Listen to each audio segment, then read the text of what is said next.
are you all?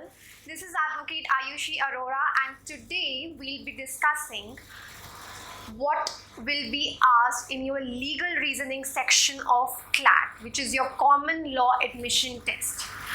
जिन लोगों को नहीं पता, आपके CLAT के एग्जाम में 5 सेक्शंस होते हैं. 5 सेक्शंस कौन से होते हैं? फर्स्ट सेक्शन है आपका English.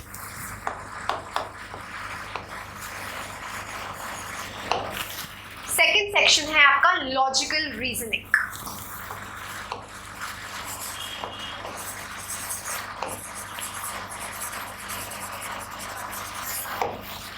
Third section is your GK, which is your general knowledge. Fourth section is your quants, which is your maths. And fifth section is your legal reasoning. So आज की class में we will be discussing कि किस type के questions पूछे जा सकते हैं आपके legal reasoning section में. So let's proceed further. Okay. अगर आप अपनी क्लैट की मेन वेबसाइट खोलोगे, उनका पेज खोलोगे, तो उसमें आपको क्लैट का सिलेबस दे रखा है, जिसमें आपको बताया गया है कि हर सेक्शन में से क्या क्या आपसे पूछा जाएगा. सो लीगल रीजनिंग सेक्शन में आपका क्या दे रखा है, let's read it out. In this section, you will be expected to read a passage of around 450 words each. So आपको एक पैसेज दिया जाएगा. एक कॉम्प्रिहेंशंस करते थे हम, जो हम बचपन में 12th तक हम सब करके आए हैं, उसी तरह का एक पैसेज दिया जाएगा ऑफ अराउंड 450 वर्ड्स. मतलब थोड़ा 19-20 हो सकता है, बट 450 वर्ड्स के अराउंड का एक पैसेज होगा आपके पास. चलो इतना तो हमें पता चल गया. आगे क्या है? The passage may relate to the fact, situation or scenarios involving legal matters, public policy questions, moral philosophical inquiries. Okay. Now they are letting us know कि किस टाइप का पैसेज होगा, किस पे बेस्ड होगा वो passage. Okay, so those passage can involve legal matters. Legal passage हो सकता है, डिफरेंट लॉज के बारे में पैसेज हो सकता है, पब्लिक पॉलिसी क्वेश्चंस हो सकते हैं, ये मॉरल फिलोसफिकल इंक्वायरीज. इस टाइप से आपसे एक पैसेज पूछा जा सकता है in your legal reasoning section. Okay, अब हमें ये भी पता चल गया कि किस टाइप का पैसेज हमसे पूछा जाएगा.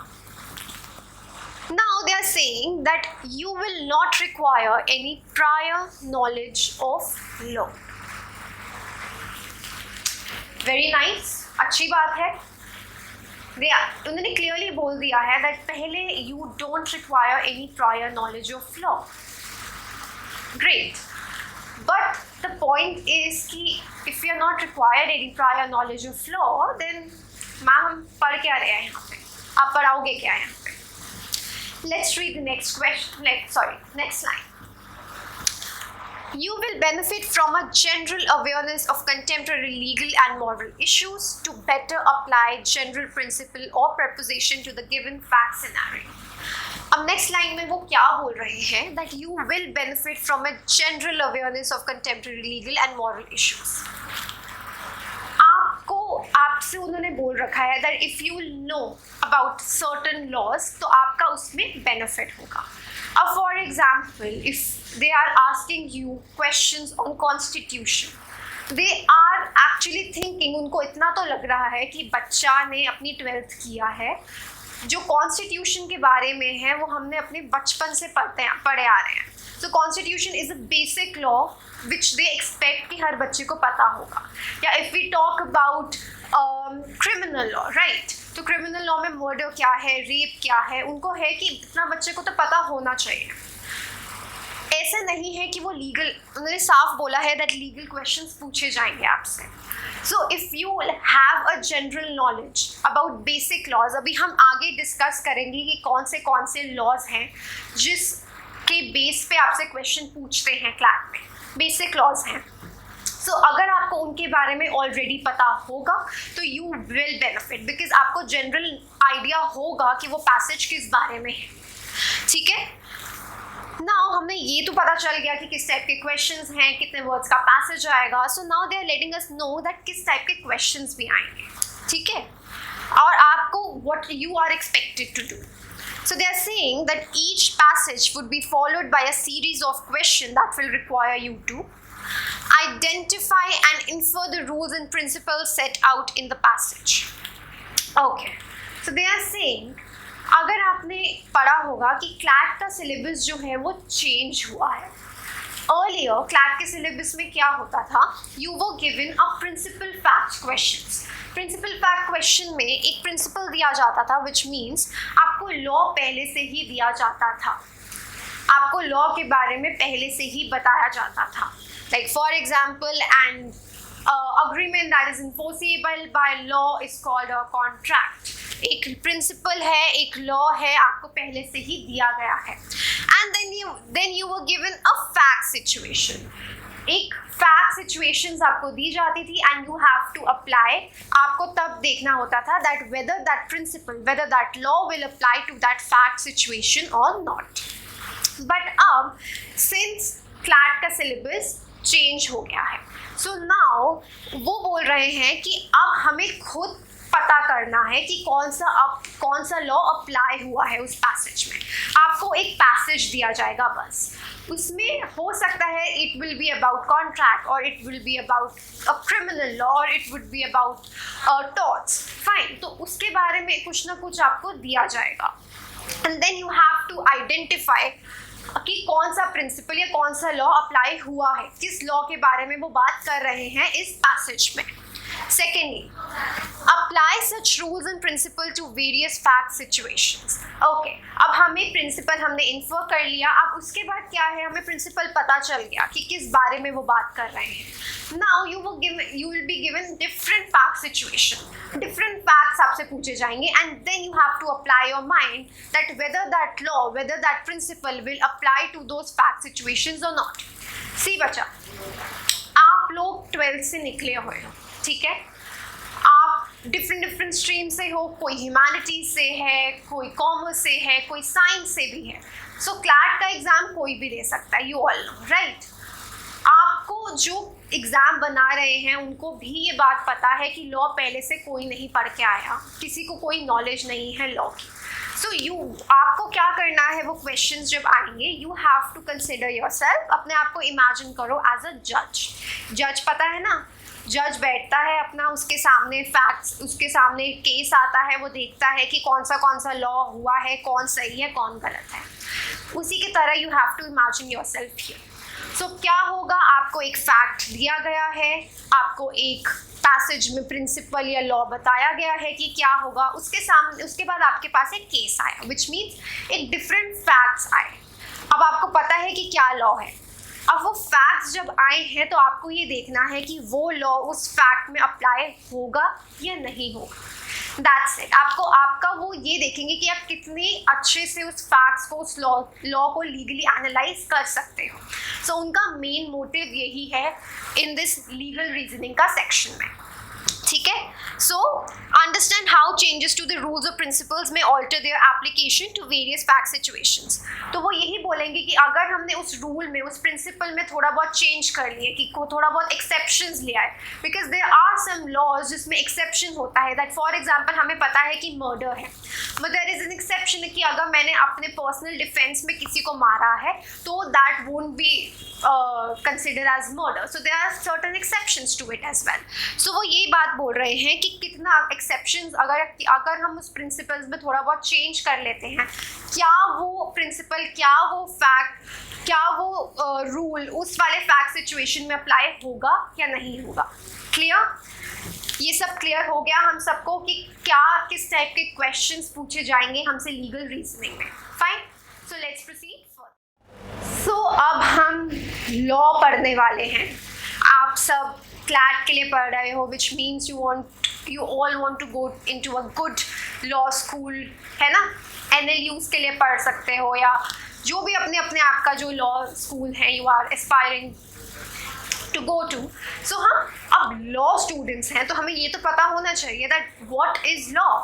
सो जब I am asking you people that what is law, तो आपके दिमाग में सबसे पहले क्या आता है? लॉ सोचते हैं तो सबसे पहले दिमाग में क्या आता है? जॉली LLB या सूट्स. Very normal. आजकल बच्चे there are students who are getting into law after watching all these series and movies. Fine. So law सोचने में तो सबसे पहले हमारे तराजू आ जाता है जी दिमाग में, इक्वालिटी, है ना.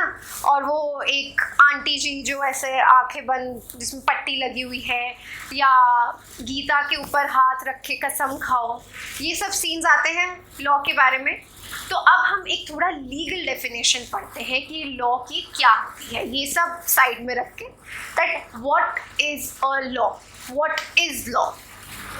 सो एक ऑस्टिन जी थे, एक लीगल फिलोसोफर थे, तो उन्होंने डेफिनेशन दे रखी है दैट व्हाट इज लॉ. वो कहते हैं that law is a command of the sovereign backed by a sanction. बहुत हाई-फाई इंग्लिश. ये लाइन क्या बोल रही है? that law is a command of the sovereign backed by sanction. So basically, sovereign means a supreme authority. Sovereign means a supreme authority. ठीक है. सो वो क्या बोलते हैं that what is law. Law एक कमांड है. इट जस्ट इमेजिन कि एक रूल बुक है, आप कॉन्स्टिट्यूशन है या कॉन्ट्रैक्ट्स है या क्रिमिनल लॉ है, हमारी एक बुक है. ठीक है, we do have a book जिसमें बोला गया है कि व्हाट कॉन्स्टिट्यूट्स मर्डर, अगर मर्डर किया तो क्या पनिशमेंट होगी, राइट. तो एक बुक है जिसमें हमें पास सारी डिटेल्स दे रखी है कि क्या ऑफेंस क्या है, उसकी पनिशमेंट क्या है. So we do have a rule book. So basically वो क्या है बोल रहे हैं, law is a rule book. ठीक है, जो किसने बनाई है, एक सवरन अथॉरिटी ने बनाई है. एक सवरन अथॉरिटी ने एक रूल बुक बना रखी है जो हमें सही गलत के बारे में बताता है. उसके बाद है it is the command of the सवरन backed by sanction. Sanction means punishment. कि एक रूल बुक हमें दे रखी है, हमें बोला गया है ये सही है ये गलत है, और हमें ये भी बोला गया है कि अगर ये गलती करी तो ये पनिशमेंट मिल जाएगा. तो क्या क्या एलिमेंट्स हैं लॉ के? There are 3 elements. What are the 3 elements? Command, sovereign which is the supreme authority, and third is sanction. So क्या है कि हमारी एक लीगल ड्यूटी होती है टूवर्ड्स अदर. लाइक अगर मैं एक कार चला रही हूँ, ये मेरी लीगल ड्यूटी है कि मैं जिस टाइम पे कार चला रही हूँ उस टाइम पे मैं फ़ोन पे बात ना करूँ. It's a legal duty. अगर मैंने फ़ोन पे बात करा और मेरी ध्यान फ़ोन पे था, मैं अपने दोस्त से लड़ रही थी, बात करते करते जी मैंने एक गाड़ी ठोक दी, करी. सो मैंने क्या किया, मैंने अपनी लीगल ड्यूटी थी मेरी टू ड्राइव सेफली, उसको मैंने वायलेट किया. अब मुझे पता है कि मैंने कार ठोकी है किसी की, या मैंने ड्राइव करते करते मैं फ़ोन पे बात कर रही थी, या मैंने ट्रैफिक लाइट लाल बत्ती थी, चल मैंने अपनी गाड़ी चला दी, भाई कोई नहीं, देखा जाएगा, है ना. तो अगर हम ऐसे करते हैं तो हमें पता है कि अगर हम ऐसे करेंगे तो हमारे को चालान मिलेगा. ऐसे लोग हम क्यों लाल बत्ती पे रुक जाते हैं, ये क्यों हम अवॉइड करते हैं कि हम फ़ोन पे बात ना करें जब हम कार चला रहे हैं? बिकॉज हमें पता है हमें पेनल्टी मिलेगी अगर हमने ये गलत किया. So sanction is a very important element कि अगर कोई पनिशमेंट, अगर कोई सैंक्शन नहीं होता हमारे पास तो कोई भी कुछ भी कर रहा होता. कौन रुकता रेड लाइट पर, या कौन बेल्ट लगाता? कोई नहीं लगाता, राइट. So वो क्या है? Law is a command of the sovereign backed by a sanction. Law एक रूल बुक है जो सवरेन ने बनाया है. इंडिया में इफ वी टॉक अबाउट, जो लेजिस्लेचर है वो रूल्स बनाता है, वो लॉ बनाता है.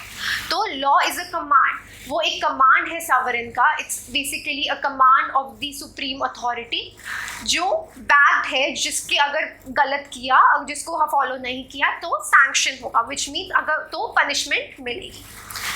स्टेटमेंट समझ आ गई? What is law? Now the term law denotes different kinds of rules and principles. Different types of rules, laws. जो law है वो rules और principles को define करता है. An instrument which regulates human conduct and behavior. It is an instrument that regulates human conduct and behaviour. जैसे कि मैंने अभी बताया कि अगर हमारे लॉ में पनिशमेंट नहीं होती तो कोई भी बंदा कुछ भी कर रहा होता। तो क्या कर रहा है, जो लॉ है उसने एक ह्यूमन कंडक्ट, एक डिसिप्लिन मेंटेन कर रखा है, एक ह्यूमन कंडक्ट और एक ह्यूमन बिहेवियर को वो सही से रखता है, right. So it regulates the human conduct and behaviour. Law means justice, morality, reason, order and rights from the viewpoint of the society. What is law, आया समझ सबको? Let's proceed further. सो जैसे कि मैंने अभी आप लोगों को बताया था that there will be certain laws जो हम पढ़ेंगे क्लैट के व्यू पॉइंट से। बेसिक लॉज, वो कौन से बेसिक लॉज हैं? They are tort law, contract law, constitutional law, criminal law and miscellaneous laws. ये जो 4 लॉज हैं ये बहुत बेसिक लॉज हैं विच द इंस्टीट्यूट एक्सपेक्ट्स कि आप बच्चों को पता होगा थोड़े बारे में, और इन लॉ से रिलेटेड क्वेश्चंस आते हैं, इन लॉ से रिलेटेड पैसेजेस पूछे जाते हैं आपसे, ठीक है। What is a tort law? सुना है किसी ने टॉर्ट लॉ? पता ही नहीं है टॉर्ट्स क्या होता है, कभी सुना ही नहीं है। फाइन, टॉर्ट्स लॉ बेसिकली हमने इसलिए नहीं सुना because this law is an uncodified law. Uncodified law क्या होता है? अब uncodified laws are those laws which are not written, like for example contract law जो है हमारी इंडिया में, there are Indian Contract Act है हमारी, we do have a book for it। Constitutional law की हमारे पास Constitution की बुक है, criminal law की we do have IPC, we have CRPC। तो हमारे पास ये बुक्स हैं जहाँ पे लिखा गया है कि क्या लॉ है, क्या पनिशमेंट मिलेगी अगर आपने लॉ को फॉलो नहीं किया तो। टॉर्ट्स लॉ जो है वो कहीं नहीं लिखा गया, so we call it uncodified law, और इस वजह से ये बहुत फेमस नहीं है। अब I will give you an example of torts law.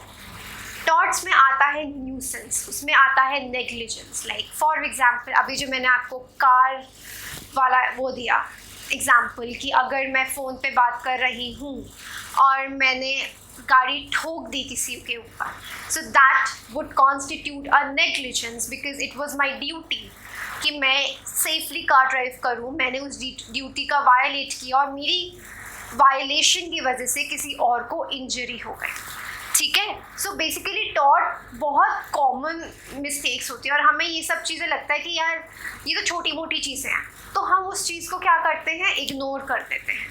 We like let go. हमें पता ही नहीं होता कि हम इस चीज़ों के लिए भी कोर्ट जा सकते हैं अगर हमारे साथ कुछ गलत हो रहा है।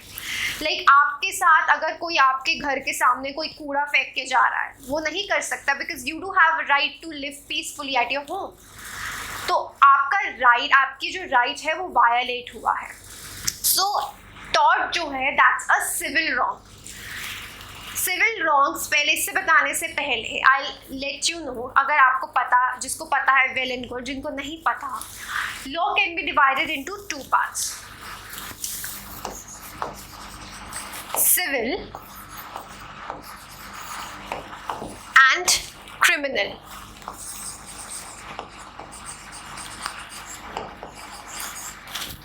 हम लॉ को 2 पार्ट्स में डिवाइड कर सकते हैं, सिविल और क्रिमिनल। अब सिविल और क्रिमिनल में क्या डिफरेंस होता है?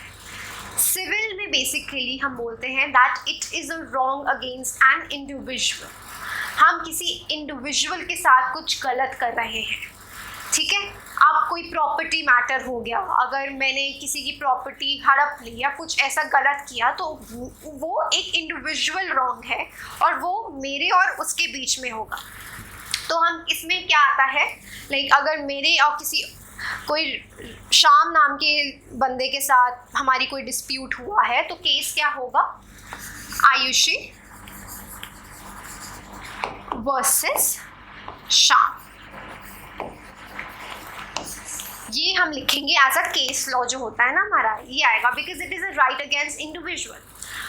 और इसमें हमारी रेमेडीज़ क्या होती हैं कि अगर मेरे साथ गलत हुआ है तो मुझे क्या रेमेडी प्रोवाइड करेगा कोर्ट, उसमें आती है कॉम्पेंसेशन,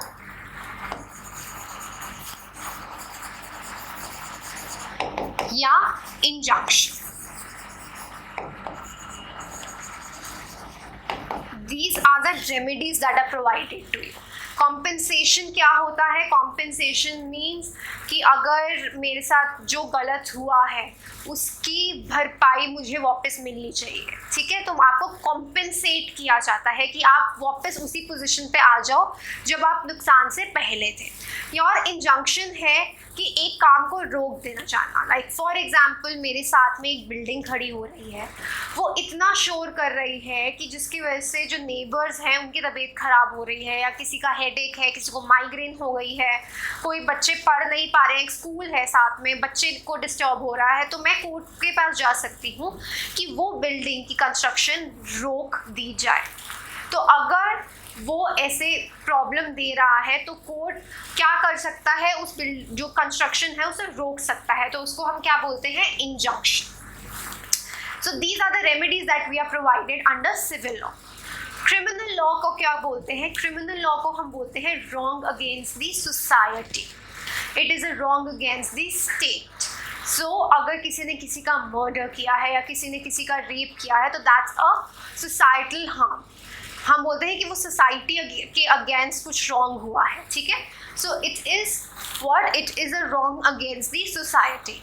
इसमें जो केस होता है वो स्टेट के अगेंस्ट होता है। लाइक फॉर एग्जांपल आप सबने निर्भया का केस सुना होगा, राइट? सो निर्भया का केस जो है उसका नाम actual is Mukesh and another versus NCT of Delhi, which is that it is against the state, कि state के against wrong हुआ है, ठीक है? और इसमें आपको क्या रेमेडीज मिलती है कि आपके साथ गलत हुआ है, कि क्या रेमेडीज है? इसमें आपको मिल सकता है इम्प्रिजनमेंट, जेल हो सकती है आपको, फाइन हो सकता है आपको, या rarest of the rare case में क्या हो सकता है? फांसी भी हो सकती है, डेथ पेनल्टी भी मिल सकती है। So these are the remedies that you are given under criminal law, and these are the remedies, compensation and injunction are the remedies that are given under civil law. जो torts है हमारा वो आता है under civil law, it is a civil wrong, ठीक है?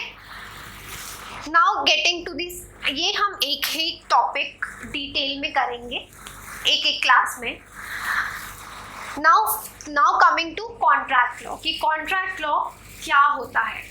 ना contracts आप सबने सुना होगा कि हम like when you here about contracts तो सबसे पहले हमारे दिमाग में आता है about businesses, about companies, right? कि हम कंपनीज के आसपास बीच में कॉन्ट्रैक्ट हो रहा है, but contract is not limited to that. Contract मेरे और किसी और के बीच में हो सकता है। जो अगर हमने कोई प्रॉपर्टी खरीदनी है, मैंने किसी से प्रॉपर्टी खरीदनी है, तो उसके और मेरे बीच में कॉन्ट्रैक्ट फॉर्म होगा that I want to buy this property, he wants to sell me that property, और उसकी एक ऑथराइजेशन लगेगी कि कोर्ट की एक लीगल ऑब्लिगेशन आपके और मेरे बीच में है कि अगर किसी ने ब्रीच किया तो उसको पेनल्टी मिलेगी, या उसको अगर मैंने बाद में ब्रीच किया उसका, मैंने वायलेट किया वो कॉन्ट्रैक्ट, तो मुझे कंपनसेट करना पड़ेगा दूसरे को, ठीक है? So these it is basically we call it a contract law. An agreement that is enforceable by law is known as contract.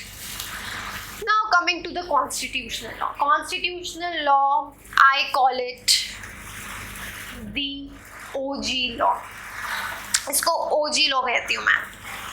क्यों the OG law क्यों बोला जाता है? Because the constitutional law is considered the supreme law. मतलब इसको बोला जाता है ये सारे लॉ से ऊपर है, कोई भी लॉ इसके ऊपर नहीं आएगा। Any law which is against the constitution will be held void. उसको बोल दिया जाएगा वो इन्फोर्स ही नहीं कर सकता, उसको कोर्ट सीधा बोलेगा ये लॉ ही नहीं बन सकता if it is against the constitution. तो कॉन्स्टिट्यूशन में we all know that we are given certain fundamental rights, we have fundamental duties. Constitution में हमें बताया गया है the role of executive, judiciary, legislature, सब कुछ।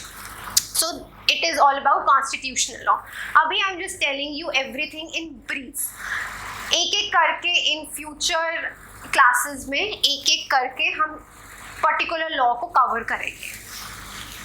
Then coming to criminal law, as I told you, criminal law क्या होता है? It is wrong against the society. इसमें बहुत सारे जो चीज़ें होती हैं, लाइक मर्डर हो गया, रेप हो गया, थेफ्ट हो गया. So these are certain offenses that we study under criminal law. और उसके बाद miscellaneous law. Now what is miscellaneous laws? If you have read, जब इन्होंने बोला गया था कि what is CLAT expecting from us, so वो ये बोल रहे हैं कि हमें एक लीगल कंटेम्प्रेरी इश्यूज के बारे में पता होना चाहिए. सो मिसलेनियस लॉ वो सारी चीज़ें कवर करेगा जो आजकल न्यूज़ में चल रही हैं, उस टाइप के लॉज कवर करेगा. It could be environmental law, it could be alternate dispute resolution, और it could be IPR, which is your intellectual property rights. So these are different types of laws that we'll be covering उस हिसाब से जो आजकल news में है या जिसके बारे में कुछ ऐसी चर्चा की जा रही है. ठीक है. So these are the types of laws that will be covering under our legal reasoning section. Clear? Okay. Now we will be discussing some commonly used legal terms. Why I am discussing these terms with you people is because अभी जैसे मैंने बोला that we'll be studying about torts law, we'll be studying about criminal law. So इसमें ये terms हम use करेंगे, and as a law student आप लोगों को ये terms के बारे में पता होना चाहिए. So तभी we'll be discussing थोड़ी सी ये legal basic law terms, ताकि हमें future reference में easy हो पढ़ाई. So first term is infringement. What do we mean by infringement? Infringement means violation.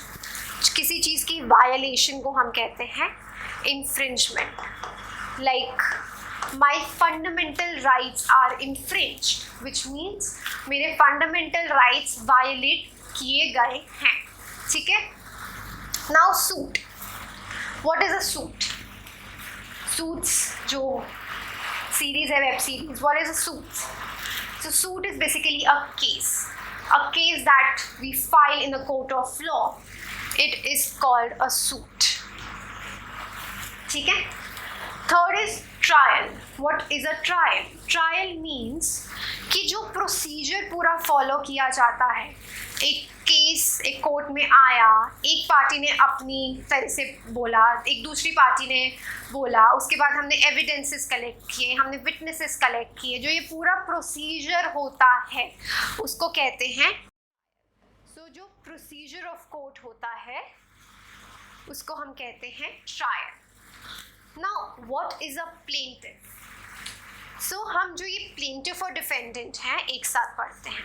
क्या है plaintiff or defendant? Plaintiff is someone who files the case. कि अगर मैंने किसी के अगेंस्ट केस किया है तो I am the plaintiff. ठीक है. जो केस फाइल करता है, a person who files the case is known as plaintiff. And the person against whom the case is filed is known as defendant.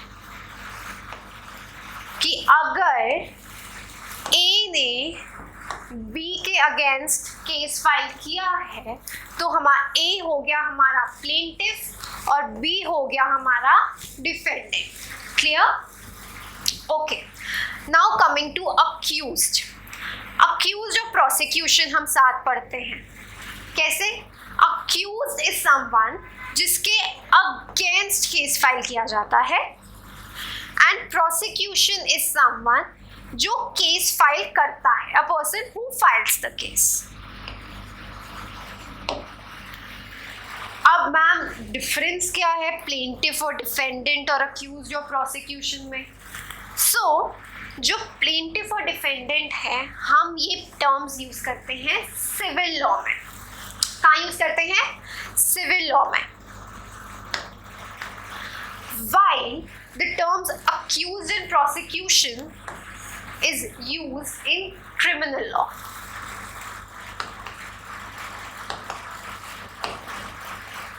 ठीक है. तो प्लेंटिफ और और डिफेंडेंट जो टर्म्स हैं हम यूज़ करते हैं सिविल लॉ में, और अक्यूज जो प्रोसिक्यूशन जो है वो हम यूज़ करते हैं क्रिमिनल लॉ में। तो हमें डिफरेंस सबका समझ आ गया। Plaintiff who files the case, defendant against whom the case is filed, accused is someone against whom the case is filed, and prosecution is someone who files the case.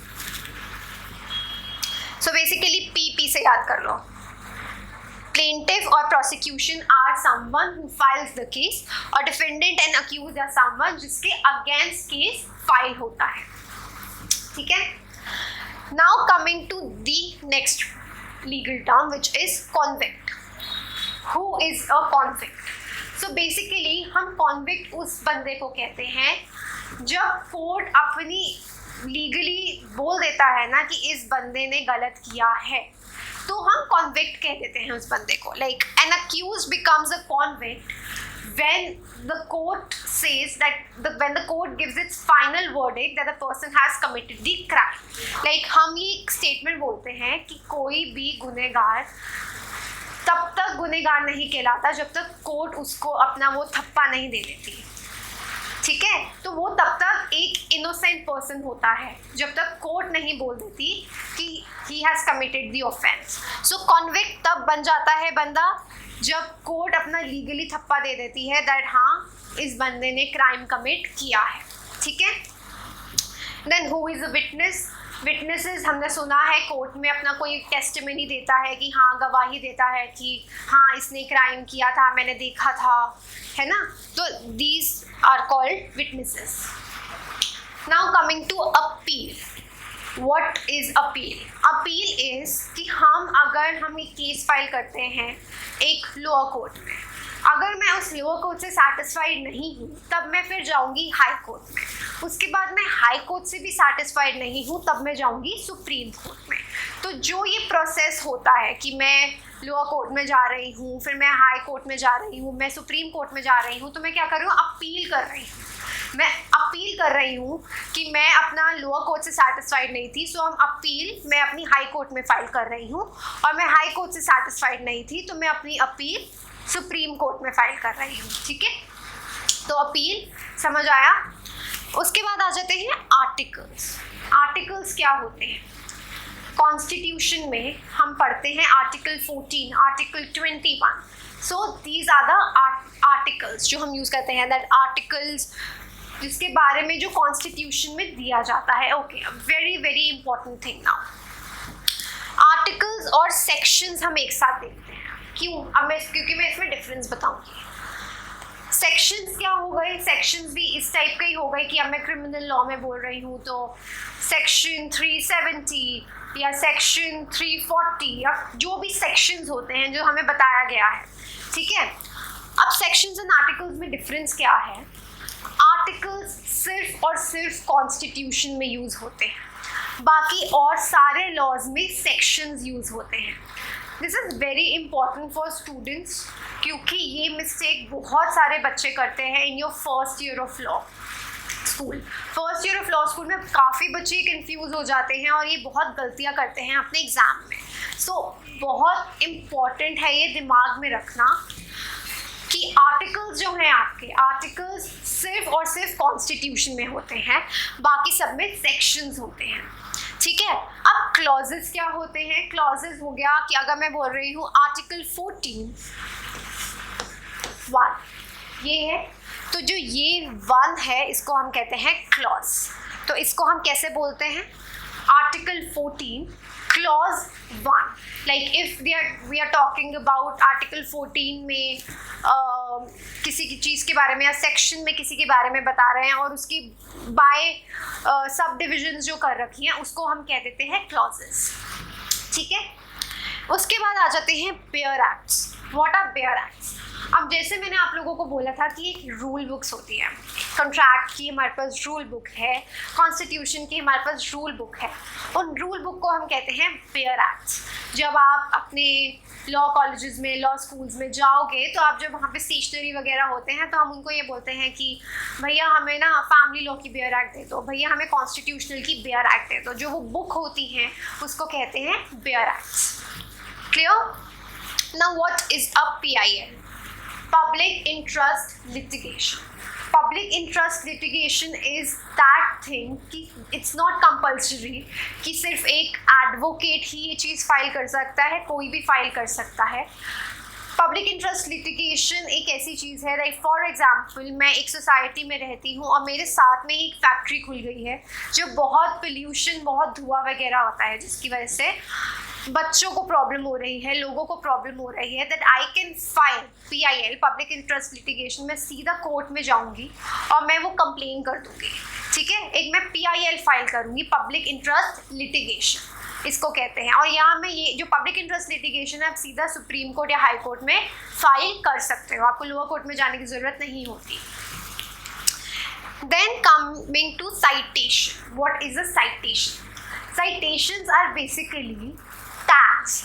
Tags कैसे कि एक case law होता है, उसकी हर case law की एक citation होती है, उस साइटेशन से हम उस केस लॉ को ढूंढ पाते हैं। लाइक फॉर एग्जांपल अब तो आप लोगों के पास गूगल है, यू टाइप इट आउट, आप केस का नाम फाइल कर आप टाइप करते हैं और उस केस की जजमेंट हमारे पास आ जाती है, राइट। पर पहले हम कैसे केसेस को ढूंढते थे और अभी भी एवरी केस जिसकी जजमेंट आती है वो एक बुक में लिखी जाती है, दैट इज कॉल्ड एक सुप्रीम कोर्ट जर्नल हो जाती है, हाई कोर्ट जर्नल होती है, जर्नल्स होती है, लॉ जर्नल्स, उसमें सारी आपकी जो जजमेंट्स होती हैं वो लिखी जाती हैं। अपने केस लॉस को ढूंढते हैं। Now bench, what is a bench? Bench is basically the number of जजेस प्रिसाइडिंग। एक केस जो है ज़रूरी नहीं है कि सिर्फ एक जज सुनता है, देयर आर केसेस जो 3 जजेस सुन रहे हैं, 5 जजेस सुन रहे हैं। सो जो द नंबर ऑफ जजेस जो होते हैं उसको हम कहते हैं bench. That for example this case has been heard by a bench of 5 और अ बेंच ऑफ 3, ठीक है। सो क्या होता है bench? It is basically the number of जजेस प्रिसाइडिंग और हियरिंग द केस। क्लियर? सबको समझ आया हमारे जो थोड़े बहुत टर्म्स जो हम यूज़ करते हैं? So this is all in today's introduction class of your legal reasoning section. I hope आपको आज की क्लास समझ आई हो, आप लोगों को अच्छी लगी हो, एंड ऑल द बेस्ट।